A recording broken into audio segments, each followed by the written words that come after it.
সেই দ্বিতীয় বিশ্বযুদ্ধের পর থেকে দেখবেন সব লেখালেখি, গল্প এটার মধ্যে একটা ব্যাপার আছে তৃতীয় বিশ্বযুদ্ধের জন্য অপেক্ষা।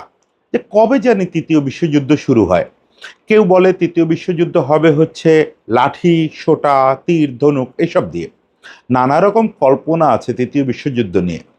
এটাকে আজকে ২০২৬ সালে আর মজা করার উপায় নেই। আসলে তৃতীয় বিশ্বযুদ্ধের মধ্যেই আমরা বসবাস করতেছি। আপনি যদি একটু তাকায় দেখেন পৃথিবীতে এখন কি কি হচ্ছে। রাশিয়া ইউক্রেন অঞ্চল, এই গাজা ফিলিস্তিন এই অঞ্চল, ইন্ডিয়া পাকিস্তান সীমান্ত, বেলুচিস্তান, আফগানিস্তান পাকিস্তান, এমনকি যে জায়গাটাকে দুর্ভেদ্য দুর্গ মনে করা হতো সেই দক্ষিণ আমেরিকায় মানে লাতিন আমেরিকায় ঢুকে ভেনেজুয়েলা থেকে ভেনেজুয়েলার প্রেসিডেন্টকে কিডন্যাপ করে আনা হয়েছে। এরপরে আর তৃতীয় বিশ্বযুদ্ধের অপেক্ষা লাগে? তৃতীয় বিশ্বযুদ্ধ তো চলতেছে। এই তৃতীয় বিশ্বযুদ্ধ যখন চলমান তখন মহাকাশে সুপার পাওয়ারদের একটা যুদ্ধ আবার শুরু হচ্ছে। আবার শব্দটা কেন বললাম? পৃথিবী ৫০-এর দশক, ৬০-এর দশক এবং ৭০-এর একদম শুরু পর্যন্ত এরকম একটা যুদ্ধ দেখছে। সুপার পাওয়ারদের একটা যুদ্ধ মহাকাশে দেখছে। সেটা ছিল স্নায়ুযুদ্ধের সময়। কিন্তু সেই সময় কোল্ড ওয়ারের ব্যাপারটা ছিল যে আসলে বিজ্ঞানের ক্ষমতা প্রদর্শন। কোনো লাভালাভ, বাণিজ্য, দখলবাজি এটার তেমন কোনো স্বার্থ ছিল না। কিন্তু আবার এই ২০২৬ সালে যখন মহাকাশ যুদ্ধ শুরু হচ্ছে, যেটাকে আমি বলতেছি চন্দ্রযুদ্ধ, এই চন্দ্রযুদ্ধ কিন্তু এবার পুরোপুরি বাণিজ্যিক। এটার সঙ্গে বিজ্ঞানের উৎকর্ষ সাধনে কে কতটা আগাইছে এটা প্রদর্শনের তেমন কোনো সম্পর্ক নাই। হ্যাঁ, যে বা যারা এই অভিযানে বিজয়ী হবে, সবচেয়ে বেশি আগায় যাবে, তারা বিজ্ঞানে নিশ্চয়ই সবচেয়ে বেশি উৎকর্ষ সাধন করতে পারছে বলে প্রমাণ হবে। কিন্তু এটা প্রমাণের জন্য কেউ এই যুদ্ধ করতেছে না। এবার এই যুদ্ধ পুরোপুরি বাণিজ্যিক। ট্রিলিয়ন ট্রিলিয়ন ডলার বাণিজ্যের যুদ্ধ। সেই যুদ্ধটা কি? সেই যুদ্ধটা হচ্ছে চন্দ্র জয়। চন্দ্রের দক্ষিণ মেরুকে দখল করা। এটা কেন? সেইটা নিয়ে আজকে একটু গল্প করি যে এটা কেন। একদিকে আমেরিকা, ইংল্যান্ড থেকে শুরু করে ভারত, এমনকি ওই জোটে বাংলাদেশের নামও আছে। ৬১টা দেশ এবং ৫টা কর্পোরেট হাউস। তারা মিলে বিশাল একটা আর্টেমিস আর্কেডিয়া নামে একটা জোট। অন্যদিকে রাশিয়া, চায়না, পাকিস্তান, সেনেগাল সহ ১৬টা দেশ। এখানে দেশ সংখ্যা কম কিন্তু প্রযুক্তি অনেক বড়। এদের একটা জোট। এই দুটো জোট এখন প্রবল শক্তিতে যুদ্ধ শুরু করে দিচ্ছে যে তারা ২০৩৪-৩৫ সালের মধ্যে চাঁদের দক্ষিণ মেরুতে আস্তানা গেড়ে ফেলবে। এখান থেকেই শুরু হবে আসলে নতুন ধরনের একটা যুদ্ধ। এই যুদ্ধটা কি বাণিজ্য নিয়ে? বোঝাই যাচ্ছে যে এটা কোনো একটা বিরল ধাতু বা অন্য কোনো একটা স্বার্থ নিয়ে এই যুদ্ধটা। এই যুদ্ধটার বিস্তারিত একটু বলি।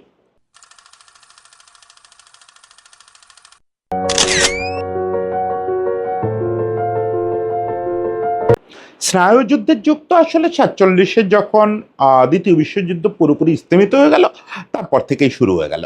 মানে একদিকে দ্বিতীয় বিশ্বযুদ্ধ শেষ হলো, আরেকদিকে সোভিয়েত ইউনিয়নের সঙ্গে ইংল্যান্ড, আমেরিকার যে জোট, মূলত আমেরিকার একটা শীতল যুদ্ধ শুরু হলো। স্নায়ুযুদ্ধ বলেন, শীতল যুদ্ধ বলেন, কোল্ড ওয়ার বলেন, নানা নামে বলা হয়।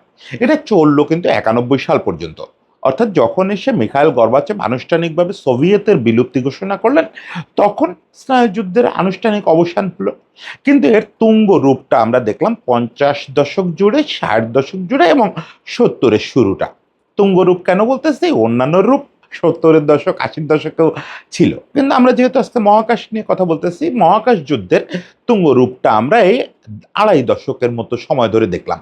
৫০-এর দশক থেকে শুরু হলো। সেটা কি? সেটা হচ্ছে যে সোভিয়েত ইউনিয়ন নাকি আমেরিকা, কে মহাকাশে প্রথম শক্তি প্রদর্শন করবে। ওই সময় যে বললাম যে তেমন কোনো দখলবাজির কোনো ব্যাপার ছিল না, তেমন কোনো কি কোনো দখলবাজিরই ব্যাপার ছিল না। শুধু প্রমাণ করা ছিল যে কমিউনিস্টরা বিজ্ঞানে আগানো নাকি ক্যাপিটালিস্টরা বিজ্ঞানে আগানো। কমিউনিস্টরা যদি আগানো হয়, একটা প্রচারণা ছিল যে কমিউনিস্ট দেশগুলোতে বিজ্ঞান চর্চা আগাবে না, যেহেতু বিজ্ঞান চর্চায় প্রচুর পুঁজি লাগে। মহাকাশ চর্চা, এমনিতে তাত্ত্বিক বিজ্ঞান চর্চা হতে পারে কিন্তু মহাকাশ চর্চায় তো প্রচুর টাকা লাগে, এটাতে কমিউনিস্টরা পারবে না। কিন্তু সোভিয়েত সেটার পাল্টা জবাব দেওয়ার জন্য উঠে পড়ে লাগলো। আর আমেরিকানদের নিয়ে পাল্টা কমিউনিস্টদের ধারণা ছিল যাদের টাকা পয়সা থাকতে পারে, বোধবাসী নেই, ফলে ওরা মহাকাশ জয় করতে পারবে না। এই যে পরস্পর সম্পর্কে একটা ইনফেরিয়র ধারণা, এই ধারণাকে ভেঙে দেওয়ার জন্যই দুদল উঠে পড়ে লাগলো যে কে মহাকাশ জয় করবে। মহাকাশে মানুষ পাঠাতে হবে, মহাকাশে যান পাঠাতে হবে, মহাকাশে প্রাণী পাঠাতে হবে, আলটিমেটলি আমাদেরকে চাঁদে যেতে হবে। চাঁদে গিয়ে হাঁটাহাঁটি করে আসতে হবে। এক অদ্ভুত কম্পিটিশন শুরু হয়ে গেল।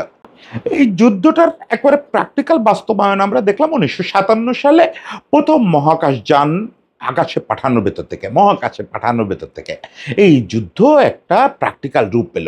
এবং মজার ব্যাপার কি জানেন, প্রথম সবগুলো ধাপ কিন্তু সোভিয়েত ইউনিয়ন জিতল। প্রথম মহাকাশযান উঠলো আকাশে, স্পুতনিক, এটা রাশিয়ান একটা মহাকাশযান সোভিয়েত ইউনিয়নের। এরপরে প্রথম মহাকাশে প্রাণী গেল লাইকা নামের একটা কুকুর। আহারে, দুর্ভাগ্যজনকভাবে মারা গেছিল লাইকা। লাইকা প্রথম পাঠালো হচ্ছে সোভিয়েত ইউনিয়ন। ওকে, এটাও সোভিয়েত ইউনিয়ন জিতে গেল। 3 নম্বর লড়াই, চাঁদে প্রথম নভোযান, সেটাও পাঠালো প্রথম সোভিয়েত ইউনিয়ন। এরপর 4 নম্বর ধাপ, পৃথিবীর অরবিটে প্রথম মহাকাশচারী ইউরি গ্যাগারিন গেলেন, সেটাও জিতলো সোভিয়েত ইউনিয়ন। 5 নম্বর ধাপ, মহাকাশে প্রথম নারী অভিযাত্রী, সেটাও সোভিয়েত ইউনিয়ন জিতলো, সেটা জিতলেন ভ্যালেন্তিনা তেরেস্কোভা। কিন্তু 6 নম্বর ধাপটা, অর্থাৎ চাঁদে মানুষ নামা, সেই কাজটা করে ফেললো কিন্তু আমেরিকা। এবং আমেরিকা এই যে 1969 সালে অ্যাপোলো 11 চাঁদের মাটিতে নামলো, নীল আর্মস্ট্রং চাঁদের মাটিতে পা রাখলেন। খানিক পরে তার সঙ্গে অ্যাডউইন অল্ড্রিনও যোগ দিলেন। কিন্তু ঘটনা হচ্ছে, ওই চাঁদের মাটিতে পা দেওয়ার সঙ্গে সঙ্গে এই যুদ্ধের সবকিছু শেষ। কারণ এই যুদ্ধের তো কোনো আউটপুট নাই, এই যুদ্ধটা তো পুরোটা দেখায় দেওয়ার ব্যাপার। যদিও অ্যাপোলো 11 নিয়ে নীল আর্মস্ট্রং, অল্ড্রিন বা কলিন্স ওনরা আদৌ গেছিলেন কিনা এ নিয়ে এখনো সোভিয়েতপন্থীদের ভিতরে বেশ একটা ষড়যন্ত্র তত্ত্ব আছে, যে ওরা আগের একটাতেও পারলো না, ওদের ধারাবাহিকতা খারাপ, ওরা আগে বারবার ওদের বিস্ফোরণ হচ্ছিল, রকেট বিস্ফোরণ হচ্ছিল, আমরা সবগুলো জিতছি, শুধু চূড়ান্ত ধাপটা ওরা কিভাবে জিতলো, ওটা মনে হয় শ্যুট করছে, অ্যারিজোনায় কোথাও শ্যুট করছে, এইসব ষড়যন্ত্র তত্ত্ব এখন আপনি ইউটিউবে পাবেন। কিন্তু রিয়েলিটি হচ্ছে, আমেরিকান নভোচারী নীল আর্মস্ট্রং চাঁদের মাটিতে প্রথম পা রাখলেন, এবং এই পা রাখার সঙ্গে সঙ্গে এই যুদ্ধ শেষ। এরপরে আমেরিকা আরো 2-3টে অভিযান করছে, 72 সালে শেষ তারা অ্যাপোলো 17 দিয়ে এইটার সমাপ্তি টানছে, যে না, চাঁদে আর অভিযান করে লাভ নেই, চাঁদে তো কিছু নাই, চাঁদ তো পৃথিবীর চেয়ে আকারে ছোট, অনুর্বর একটা জায়গা, অবাসযোগ্য একটা জায়গা। আপনি 72-তে চলে যান, লাস্টে যখন নাসা অভিযান করলো, ওই সময় চাঁদের কি গুরুত্ব? তেমন কোনো গুরুত্ব নাই, মানে তেমন কি কোনো গুরুত্ব নাই। তাহলে চাঁদে অযথা বারবার যেতে হবে কেন? বিলিয়ন বিলিয়ন ডলার খরচ না, এটার বিনিময়ে কি পাচ্ছি? ওই আভিজাত্য ছাড়া কিছু পাচ্ছি না। হ্যাঁ, আমেরিকা বা রাশিয়া এটার বিনিময়ে একটা জিনিস অনেক পরে পাইছে, মানে অনেক পরে ফিল করছে, যে এটার বাই প্রোডাক্ট হিসেবে কতগুলো জিনিস তৈরি হয়ে গেছে। যেমন আমরা এখন যে মাইক্রোচিপ দেখি বা সেমিকন্ডাক্টরের যে রূপগুলো দেখি, এই রূপগুলো আসলে চন্দ্র অভিযান নিয়ে যুদ্ধটা না হলে এত দ্রুত আসতো না আমাদের সামনে, আসলে এত দ্রুত আসতো না। কিন্তু এগুলো ভেবে তো আর এটা করা হয়নি, এগুলো তো বাই প্রোডাক্ট। চন্দ্র অভিযানের জন্য দ্রুত মাইক্রোচিপ বের করতে হয়েছে, আরো এফিসিয়েন্ট মাইক্রোচিপ, আরো সুন্দর সেমিকন্ডাক্টর, অনেক কিছু তৈরি করতে হয়েছে, সেগুলো পরে বাণিজ্যিক সুবিধা পাওয়া গেছে। কিন্তু রিয়েলিটি হচ্ছে, চন্দ্র অভিযান করে আর কোনো লাভ ছিল না, চন্দ্র অভিযান ওখানে শেষ। কিন্তু ঘটনাটা শেষ হইয়াও হলো না। ওই 72 সালে যে দলটা অ্যাপোলো 17 অভিযান করে আমেরিকায় ফিরছিল, বা রাশিয়ান যে প্রথম নভোযানটা চাঁদের মাটিতে নামছিল, তারা যে মাটির নমুনা নিয়ে আসছিল, তখন থেকেই দুই দেশের বিজ্ঞানীরা দাবি করতেছিলেন যে চাঁদে কিছু একটা আছে, চাঁদে এমন কিছু আছে যেটা আমাদের দরকার, যেটা আমাদের দরকার। শুরুতে শুরুতে কেউ না এটারে পাত্তা দেয় নাই।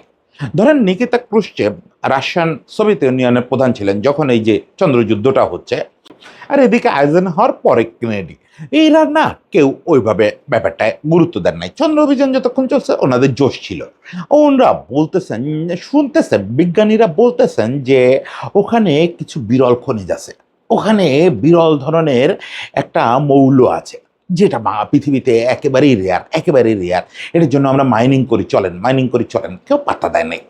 এই পাত্তাটা প্রথম আসলে দিল 2003-4 সালের দিকে। অ্যাট এ টাইম কতগুলো দেশ, আমেরিকা, ইংল্যান্ড, চায়না, রাশিয়া, খুব কাছাকাছি সময়ে ফিল করে ফেললো চাঁদে আছে, চাঁদে আছে ওই যে সেই কিছু একটা, যেটা ওই সময় বিজ্ঞানীরা বলতেছিলেন। সেটার মধ্যে সবচেয়ে আকর্ষণীয় জিনিস হলো হিলিয়াম-3। এইবার যে অভিযানটা হচ্ছে চন্দ্র অভিযান, একদিকে আমেরিকার আর্টেমিস, ওই আর্কাডিয়া, আর একদিকে হচ্ছে ILRS, যেটা রাশিয়া এবং চায়নার জোট। এই দুটো জোটের কিন্তু মূল টার্গেট ওই হিলিয়াম-3। তিনটা কারণ আছে, তিনটা কারণে এবার এই যুদ্ধটা শুরু হলো। এই 2004 সালের দিকে আসলে অ্যাট এ টাইম বিজ্ঞানীরা ফিল করলেন যে পৃথিবী খুব দ্রুত জ্বালানি শূন্য হয়ে যাচ্ছে, খুব দ্রুত। দেখেন এখন পৃথিবীর মূল জ্বালানি কি? জীবাশ্ম জ্বালানি, মানে ওই মাটির তল থেকে ওই তেল বের করে আনা। এটার যে জায়গাগুলো আছে অলরেডি প্রায়টাই এই দুই পক্ষ দখল করে নিচ্ছে, রাশিয়ানরা, চায়না আর আমেরিকানরা। এরা মোটামুটি দখল করে নিয়েছে। সর্বশেষ ভেনিজুয়েলার সর্বশেষ বিরাট কালেকশন ছিল, সেটাও তো আমেরিকানরা কার্যত দখল করে নিল। ফলে পৃথিবীতে যা আছে এটা এদের হাতের মুঠোয়। কিন্তু এটা আর কতদিন? খুব বেশি দিন চলবে না, এইটা একদম মৃত্যু দেখা যাচ্ছে। জীবাশ্ম জ্বালানি আর খুব বেশি দিন পৃথিবীকে সাপোর্ট দিতে পারবে না। তারপর কি হবে? শুধু সোলার প্যানেল দিয়ে, শুধু কয়লা দিয়ে কতদিন টিকতে পারবে না। পৃথিবীর এখন যে পরিমাণে জ্বালানির দরকার, দেখেন শুধুমাত্র আর্টিফিশিয়াল ইন্টেলিজেন্স চালু হওয়ার পরে এক একটা এআই যে সার্ভার, সেটা চালু রাখতে যে বিদ্যুৎ দরকার হচ্ছে, এটা নিয়ে পৃথিবী দুশ্চিন্তায় পড়ে গেছে। যে নয়া একটা ভয়াবহ বিদ্যুৎ খাদক ব্যাপার তৈরি হয়েছে, এর বিদ্যুৎটা কোত্থেকে দিব? এটা কোনোভাবে সামাল দেওয়া সম্ভব না। এখন পৃথিবীর যে পরিমাণে এনার্জির দরকার, এই এনার্জি কোনোভাবে আর 50 বছর 100 বছর পরে পাবেন না আপনি। পৃথিবীতে আর কোনো এনার্জি থাকবে না। জীবাশ্ম জ্বালানি শেষ হয়ে যাওয়ার মানেই হচ্ছে পৃথিবী এনার্জি লেস হয়ে যাওয়া। তাহলে এনার্জি কোথায় পাওয়া যাবে? বিকল্প এনার্জিটা কি? পারমাণবিক এনার্জি, এই নিউক্লিয়ার এনার্জি। হ্যাঁ, নিউক্লিয়ার এনার্জি খুব বেশি অ্যাভেলেবেল করা যাবে না। এক নম্বর হচ্ছে নিউক্লিয়ার এনার্জি তৈরি করতে যে মৌলগুলো দরকার, সেই মৌলগুলোই যথেষ্ট কম পৃথিবীতে। আর মৌলগুলো যা আছে সেগুলো খুব রেডিও অ্যাক্টিভ, খুব রেডিও অ্যাক্টিভ। এইগুলো দিয়ে আপনি দৈনন্দিন ব্যবহারযোগ্য বিদ্যুৎ যখন তৈরি করতে যাবেন, তখন সারা পৃথিবী একটা হুমকির মধ্যে পড়বে। ফলে কেউ আসলে রেডিও অ্যাক্টিভিটির ভয়ে ওই পারমাণবিক জ্বালানির দিকে গণহারে যেতে রাজি না। আমাদের রূপনগরে একটা হয়েছে, বা পৃথিবীর অনেক জায়গায় পারমাণবিক বিদ্যুৎ কেন্দ্র হচ্ছে, এটা খুব বড় কোনো সোর্স না, এটা ট্রাস্টেড সোর্স না। তাহলে তাহলে ওই পারমাণবিক জ্বালানি ব্যাপার, সেটা হিলিয়াম 3। হিলিয়াম 3 হচ্ছে সেই জিনিস যেটার জন্য এখন এই দুই পক্ষ পাগলের মতো ছুটতেছে। এই চন্দ্র অভিযানের মূল আকর্ষণ, বা এটাকে আপনি যদি একটা নতুন গোল্ড রাশ বলেন, তাহলে বলতে পারেন এটা হিলিয়াম রাশ হচ্ছে একটা। হিলিয়াম রাশ, হিলিয়াম 3 জন্য এই রাশটা হচ্ছে। এখনো কিন্তু কেউ পুরোপুরি নিশ্চিত না চাঁদে গেলেই লক্ষ লক্ষ টন হিলিয়াম আনা যাবে কি না। এটা নিয়ে বিজ্ঞানীদের মধ্যে যথেষ্ট মতবিরোধ আছে। তাহলে তাহলে যদি হিলিয়াম 3 না আনা যায়, সেখানে আরো দুটো কারণ আছে, আরো দুটো বাণিজ্যিক কারণ আছে। যে কারণে এই এলন মাস্কের স্পেসএক্স থেকে শুরু করে জেফ বেজোসের প্রতিষ্ঠান সবাই এখানে বিনামূল্যে বিলিয়ন বিলিয়ন ডলার ঢালতেছে। নাসা একা টাকা ঢালতেছে না, সব পক্ষ বিলিয়ন ডলার ঢালতেছে। কারণ হচ্ছে যদি হিলিয়াম 3 না পাওয়া যায়, তাও ওখানে দুটো লাভালাভ আছে। এক নম্বর লাভ হচ্ছে, যেটা একেবারে নগদ লাভ, সেটা হচ্ছে বিরল খনিজ। বিরল খনিজ জিনিসটা আপনারা অলরেডি জানেন, রেয়ার আর্থ ম্যাটেরিয়াল বলা হয়। এখানে একগাদা ধাতু আছে, মৌল আছে, যে এগুলো পৃথিবীতে খুব পরিমাণে কম।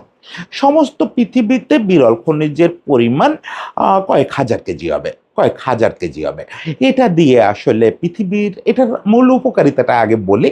এটা মূলত লাগে হচ্ছে যে আমাদের প্রতিদিনকার যে প্রসেসর অমুক তমুক, এগুলোতে যে চিপ বানানো হয়, সেমিকন্ডাক্টর বানানো হয়, ইভেন মহাকাশ অভিযানের জন্য যে জিনিসপত্র তৈরি করা দরকার, এর মূল উপাদান এই বিরল খনিজগুলো। বিরল খনিজ না থাকলে অ্যাপেল পথে বসে যাবে, এলন মাস্ক পথে বসে যাবে, সবাই পথে বসে যাবে। কিন্তু বিরল খনিজের উৎস পৃথিবীতে খুব কম। মূলত চায়নার হাতে বেশিরভাগটা আছে, চায়নাতেই বিরল খনিজের উৎস বেশি। ইউক্রেনের দনবাস এলাকায় কিছুটা আছে, বাকি বিশ্বের ছড়াছিটায় অল্প একটু। এটা দিয়ে কিছু হবে না। এটা দিয়েও লং রানে এই যে বিশাল প্রযুক্তির যুগ আসছে, এটাকে টিকায় রাখা যাবে না। সেখানে একটা সুখবর হচ্ছে, মানে এদের জন্য একটা দারুণ সুখবর হচ্ছে, যে চাঁদের এই যে দক্ষিণ মেরু যেটাকে টার্গেট করা হচ্ছে, এই জায়গাটায় অনেক গহ্বরে এবং ভূপৃষ্ঠের উপরি অংশে প্রচুর পরিমাণে অনুমান করা হয় 14 লক্ষ মেট্রিক টন আহরণযোগ্য বিরল খনিজ আছে।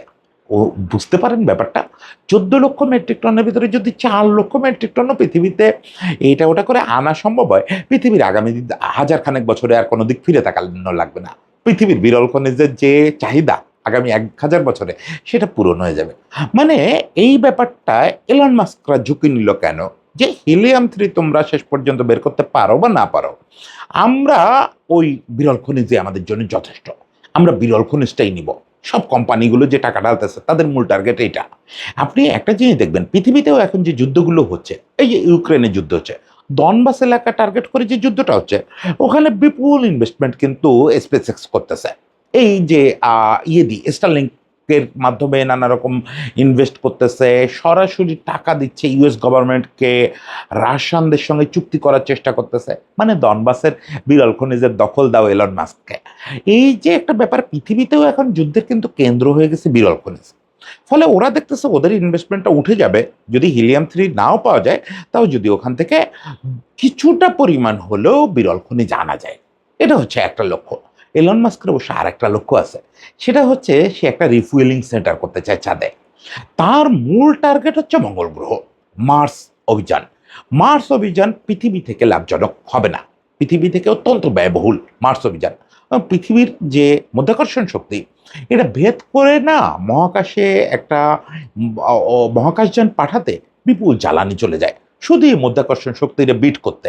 আপনি যাবেন 4 লাখ কিলোমিটার দূরে, তার ভিতরে এই সামান্য পথ পাড়ি দিতেই আপনার 80% জ্বালানি নাই। এখন আপনি যদি চাঁদের মতো একটা জায়গাতে লঞ্চিং প্যাড করেন, যেখান থেকে আসলে আপনার মূল অভিযানটা শুরু হবে মঙ্গল গ্রহের উদ্দেশ্যে, তাহলে আপনার তেমন খরচ নাই, কারণ ও তো তেমন মধ্যাকর্ষণ বলই নাই। ফলে ওখান থেকে লঞ্চ করবে সব মঙ্গল গ্রহের উদ্দেশ্যে যে জাহাজগুলো ছাড়া হবে, এই নভোচারীরা ওখান থেকে লঞ্চ করবে। এটা হচ্ছে ইলন মাস্কের সুদূর প্রসারী প্ল্যান। তাহলে ইলন মাস্ক বা অন্যান্য কর্পোরেট জায়ান্টদের ইনভেস্টমেন্টের মূল কারণটা বোঝা গেল, যে এরা বিরল খনিজ খুঁজতে চায় এবং এরা ওখানে একটা স্টেশন করতে চাচ্ছে, রিফুয়েলিং স্টেশন। কিন্তু ওই যে মূল ব্যাপার আমেরিকা, ব্রিটেন, ইন্ডিয়া, রাশিয়ান এবং চায়নারা কেউ আসলে এই দিকে ছুটতেছে না। তাদের মূল আগ্রহ হিলিয়াম 3।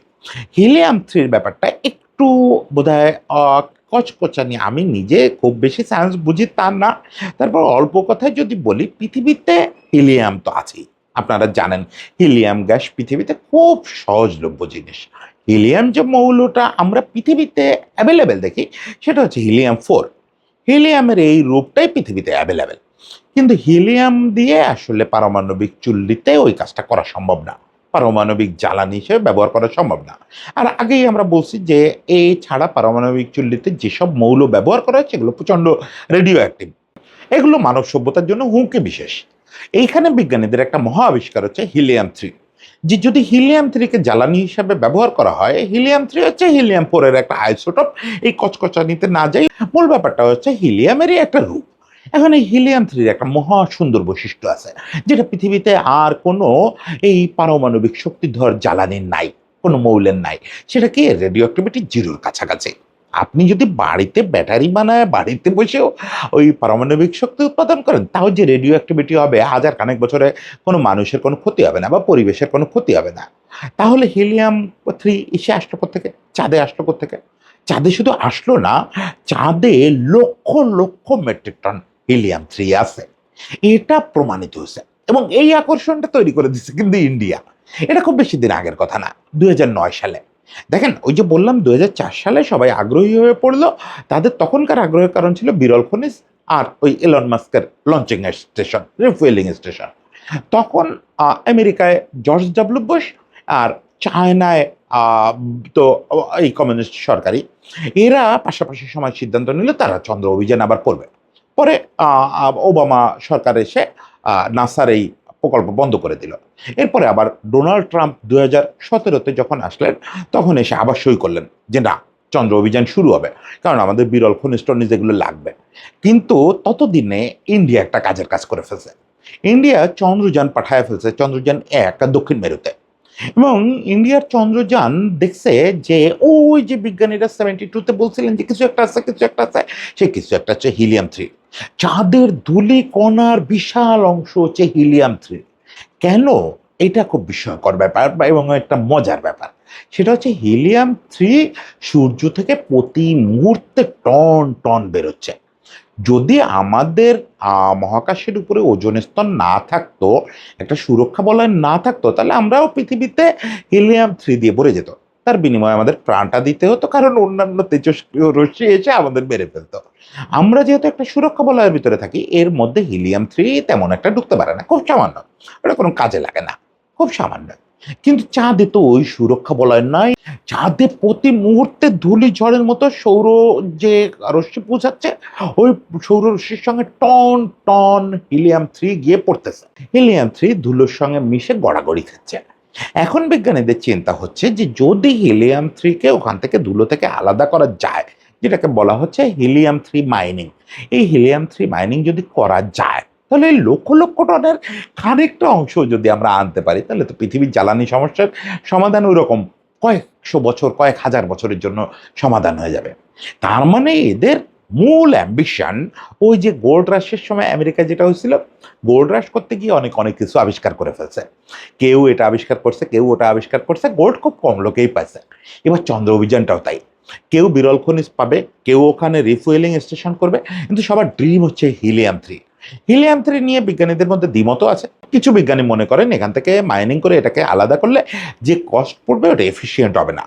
মানে ওটা পৃথিবীতে নিয়ে আসার পরে যে দাম পড়বে তা দিয়ে যদি আপনি পারমাণবিক চুল্লি করেন, সুবিধা হবে না। আবার আরেক দল বিজ্ঞানী মনে করেন যে এটা পৃথিবীতে নিয়ে আসার পরেও পৃথিবীতে ব্যবহারযোগ্য যে জ্বালানি আছে তার চেয়ে 25 ভাগের 1 ভাগ দামে এটা ইউজ করা সম্ভব। যাই হোক, এসব তর্ক বিতর্ক চলতেই থাকবে যতক্ষণ না পর্যন্ত ওখানে গিয়ে বিজ্ঞানীরা এই মাইনিং প্রক্রিয়াটা শুরু না করেন। ফলে মূল টার্গেট আসলে হিলিয়াম-3। এখন হিলিয়াম-3, ওই যে রিফুয়েলিং স্টেশন, বিরল খনিজ, এগুলো সব দক্ষিণ মেরুতে কেন? সবাই কেন দক্ষিণ মেরুতেই ছুটতেছে? আপনারা একটা জিনিস খেয়াল করছেন যে চন্দ্রযান-1 ইন্ডিয়া যেটা, সেটা দক্ষিণ মেরুতে ল্যান্ড করছে। চায়নার যে লাস্ট যে ইয়েটা, মহাকাশযানটা, সেটাও দক্ষিণ মেরুতে ল্যান্ড করছে।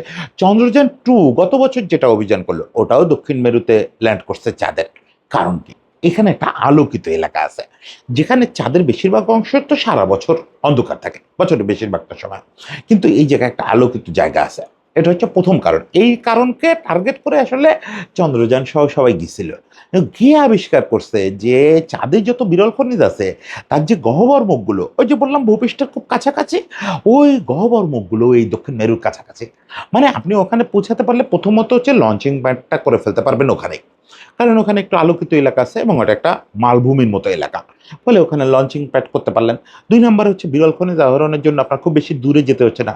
ওই কাছাকাছি গহ্বরগুলোর মধ্যেই আপনি মাইনিং করলে বিরল খনিজ উত্তোলন করতে পারতেছেন। 3 নম্বর হচ্ছে প্লেনল্যান্ডও ওখান থেকে খুব বেশি দূর না। মানে প্রথম বছর 50 মাইনিং এর জন্য, হিলিয়াম মাইনিং এর জন্য ওই আশেপাশে কাজ করলেই হবে। মানে বুঝতে পারতেছেন যে দক্ষিণ মেরুর যে এলাকাটার কথা বলা হচ্ছে, এই এলাকাটা হচ্ছে মূল আকর্ষণ হলো। তবে আসল আকর্ষণের কথাটা বলি নাই। আসল আকর্ষণ হচ্ছে এই দক্ষিণ মেরুর মাটির নিচে জমে থাকা লক্ষ লক্ষ টন বরফ। এই মাটির নিচে আছে বরফ। দেখেন, এই সব কিছু করতে গেলে লাগবে হচ্ছে পানি।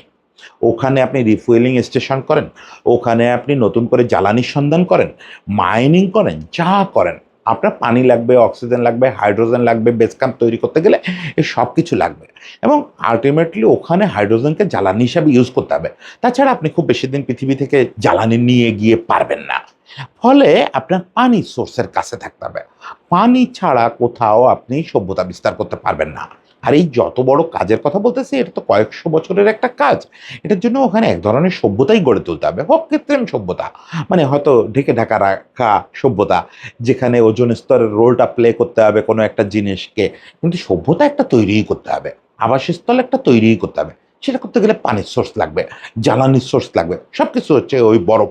ওই যে মেরুর নিচেই যে বরফ আছে একদম অ্যাভেলেবেল, ওটাকে গলাতে পারলেই পানি, ওটাকে বিক্রিয়ার মাধ্যমে আলাদা করতে পারলেই হাইড্রোজেন, অক্সিজেন, সব কিছু অ্যাভেলেবেল। মানে দক্ষিণ মেরু হচ্ছে সেই গোল্ড রাশের কেন্দ্রবিন্দু। সব কিছু ওখানে, বিরল খনিজ ওখানে, হিলিয়াম কাছাকাছি, লঞ্চিং প্যাড করা যাবে ওখানে এবং বরফ ওখানে। তাহলে এখন চীনা বা আমেরিকানদের পরিকল্পনা কি এবং সেখানে আন্তর্জাতিক আইন কি বলে? দেখেন, আন্তর্জাতিক আইন অনুযায়ী পৃথিবীর কোনো দেশ কোনো অভিযান করে, কোনো জোট করে কোনো জায়গা দখল নিতে পারবে না মহাকাশের। আন্তর্জাতিক যে ট্রিটি আছে, যে চুক্তি আছে, পৃথিবীর সব দেশ এটাতে সই করছে যে আপনি পৃথিবীর বাইরে কোনো জায়গায় যদি আবিষ্কার করেন, সেখানে গিয়ে যদি মানুষ দিয়ে সভ্যতা করেন, সেটার একক মালিকানা কোনো দেশের হবে না। কিন্তু একই সঙ্গে এখানে একটা ফাঁকফোকর আছে।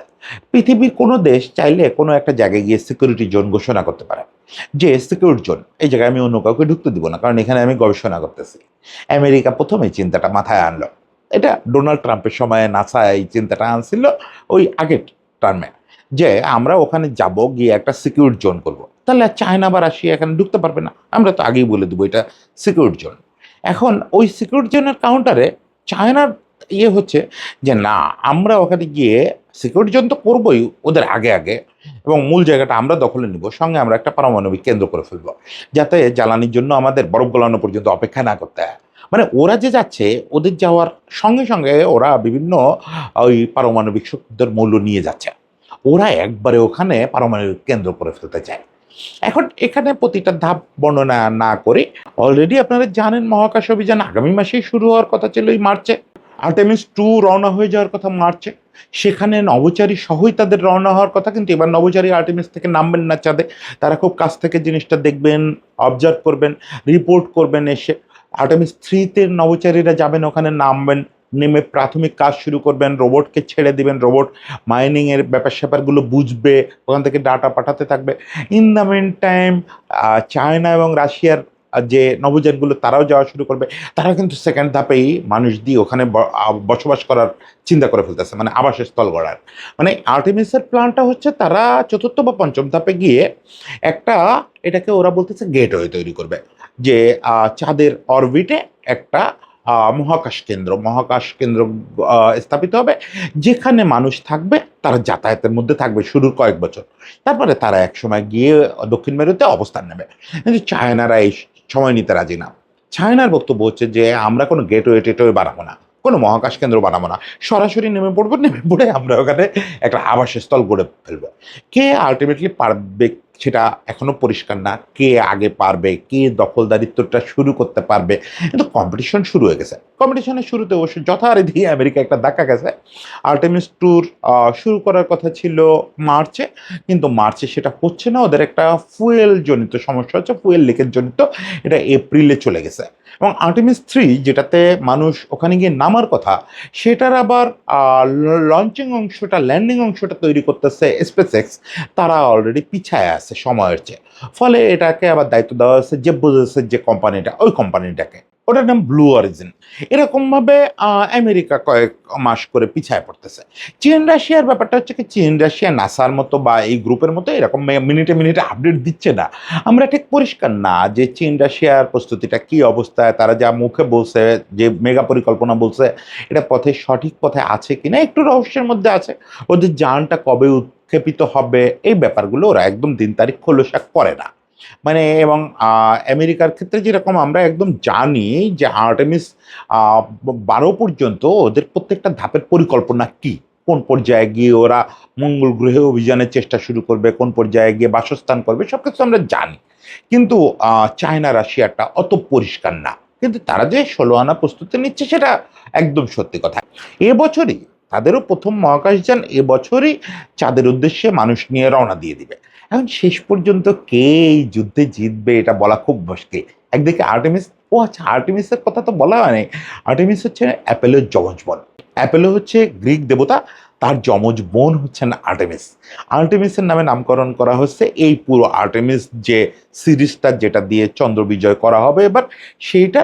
আর ওরা এখনো পর্যন্ত চায়না মূলত মহাকাশযানগুলো দিচ্ছে, তারা তাদের মতো করে কিছু নাম রাখছে, অত প্রতীকী নামটা মহাকাশযানে চায়না আর রাশিয়া থেকে আসতেছে মূলত প্রযুক্তির আইডিয়া এবং অভিজ্ঞতা, সায়েন্টিফিক অংশটা, আর টাকা, প্রযুক্তিগত দক্ষতা, প্রযুক্তিগত আধুনিকতা, এই জিনিসগুলো চায়না দিচ্ছে।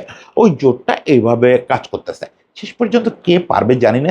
শেষ পর্যন্ত একটা গোল্ড রাশ হবে, কিছু গোল্ড পাওয়া যাবে, নাকি ব্রাজিলের এলডোরাডোর মতো একেবারে হাওয়ায় মিলায় যাবে, নাকি আর্জেন্টিনা সেই রূপার পাহাড়ের মতো, যে আসলে আর্জেন্টিনায় না, জিনিসটা বলিভিয়ায় হলেও আছে, এরকম হবে। মানে তিনটার কোন পথে যে যাবে জানি না, তবে রাশ শুরু হয়ে গেছে। রাশ শুরু হয়ে গেছে। আমরা এখন এই যে যুদ্ধ শুরুটা করছিলাম তৃতীয় বিশ্বযুদ্ধের কথা বলে, আসলে তৃতীয় বিশ্বযুদ্ধের মধ্যে তো বসবাস করতেছি, চতুর্থ বিশ্বযুদ্ধে ঢুকতেছি। চতুর্থ বিশ্বযুদ্ধ না বলে বলা উচিত যে মহাকাশ যুদ্ধ শুরু হয়ে গেল। মহাকাশ যুদ্ধ, এটাকে আপনি চতুর্থ বিশ্বযুদ্ধও বলতে পারেন বা প্রথম মহাকাশ যুদ্ধ বলতে পারেন, যেখানে আসলেই রক্তক্ষয় হওয়ারও ব্যাপক সম্ভাবনা আছে। সেই সম্ভাবনাও একেবারে উড়ায় দেওয়া যায় না। তবে শেষ পর্যন্ত একটা জিনিস, যে এই যুদ্ধই কিন্তু আমাদের মানব সভ্যতাকে টেকানোর দিকে আগায় নিয়ে যাবে। আপনি এটাকে নিন্দার অর্থেই দেখবেন হয়তো যে আরেকবার যুদ্ধের পেছনে এত বিনিয়োগ, কিন্তু শেষ পর্যন্ত মানব সভ্যতাকে টিকতে হলে এই যুদ্ধটা কিন্তু মানুষকে জিততে হবে। হয় যেকোনো এক পক্ষকে জিততেই হবে। তা না হলে মানুষ কিছুদিন পরেই এনার্জির অভাবে এই পৃথিবীটা কোলাপস করবে। এখন দেখা যাক যে যুদ্ধটা শান্তিতে মেটে কিনা। সবার জন্য শুভেচ্ছা, সবাই ভালো থাকবেন।